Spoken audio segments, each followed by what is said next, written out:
Suatu ketika, setelah selesai menjalani ritual ibadah haji, Abdurrahman Abdullah ibn al-Mubarak beristirahat dan tertidur. Dalam tidurnya ia bermimpi melihat dua malaikat yang turun dari langit, dan mendengar percakapan keduanya. "Berapa orang yang datang tahun ini untuk berhaji?" tanya salah satu malaikat kepada malaikat lainnya. 600.000 jamaah, jawab malaikat yang ditanya.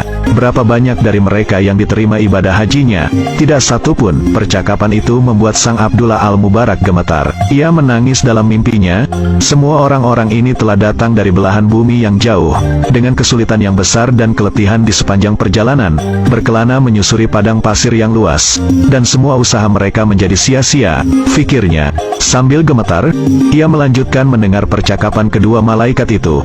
Namun ada seseorang, yang meskipun tidak datang menunaikan ibadah haji, akan tetapi ibadah hajinya diterima dan seluruh dosanya telah diampuni. Berkat dia seluruh ibadah haji mereka diterima oleh Allah. Kenapa bisa begitu?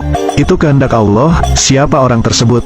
Ali bin al-Muwafaq, tukang sol sepatu di kota Dimasik, Damaskus. Mendengar ucapan itu, Abdullah al-Mubarak pun langsung terbangun dari tidurnya. Sepulang haji, ia tak langsung pulang menuju rumah, akan tetapi langsung menuju kota Damaskus, Syria. Hatinya terus bergetar dan bertanya-tanya. Sesampai di sana, ia langsung mencari sang tukang sol sepatu yang disebut malaikat dalam mimpinya. Hampir semua tukang sol sepatu ia tanya, "Apakah ada tukang sol sepatu yang bernama Ali bin al-Muwafaq?" "Ada, di tepi kota," jawab salah seorang tukang sol sepatu sambil menunjuk arahnya.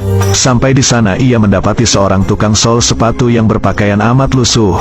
"Benarkah Anda bernama Ali bin al-Muwafaq?" tanya Abdullah al-Mubarak.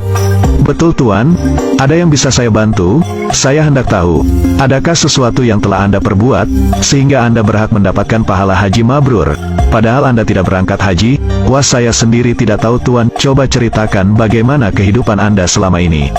Maka Ali bin al-Muwafaq pun bercerita, "Sejak puluhan tahun yang lalu, setiap hari saya menyisihkan uang dari hasil kerja saya sebagai tukang sol sepatu. Sedikit demi sedikit saya kumpulkan, hingga akhirnya pada tahun ini, saya memiliki 350 dirham, cukup untuk saya berhaji. Saya sudah siap berhaji, tapi Anda batal berangkat haji. Benar, apa yang terjadi?"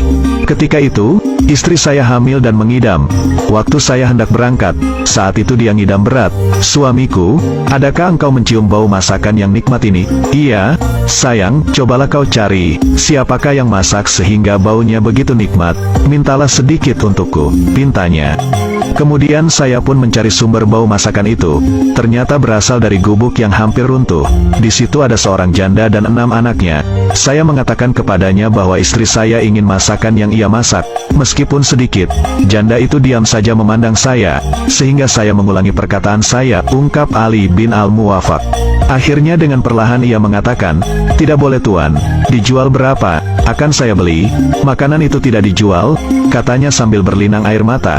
"Kenapa?" Sambil menangis, janda itu menjawab, "Daging ini halal untuk kami dan haram untuk Tuan." Dalam hati Ali bin al-Muwafaq bertanya, bagaimana mungkin ada makanan yang halal untuk dia, tetapi haram untuk saya? Padahal kita sama-sama muslim. Karena itu saya mendesaknya lagi, "Kenapa?" "Sudah beberapa hari ini kami tidak makan. Di rumah sama sekali tak ada makanan. Hari ini kami melihat keledai mati. Lalu kami ambil sebagian dagingnya untuk kami masak, dan kami makan." Dengan sesenggukan janda itu menjelaskan. Mendengar ucapan tersebut, saya menangis, kemudian kembali pulang. Aku ceritakan perihal kejadian itu pada istriku. Ia pun menangis. Hingga akhirnya, kami memasak makanan dan mendatangi rumah janda tersebut. "Ini kami bawakan masakan untukmu." Uang peruntukan haji sebesar 350 dirham pun saya berikan pada mereka. "Pakailah uang ini untukmu sekeluarga. Gunakanlah untuk usaha, agar engkau tidak kelaparan lagi." Mendengar cerita tersebut, Abdullah al-Mubarak pun tak bisa menahan air matanya. Ternyata inilah amalan yang dilakukan oleh Ali al-Muwafaq sehingga Allah menerima amalan hajinya meskipun dirinya tidak berkesempatan menunaikan ibadah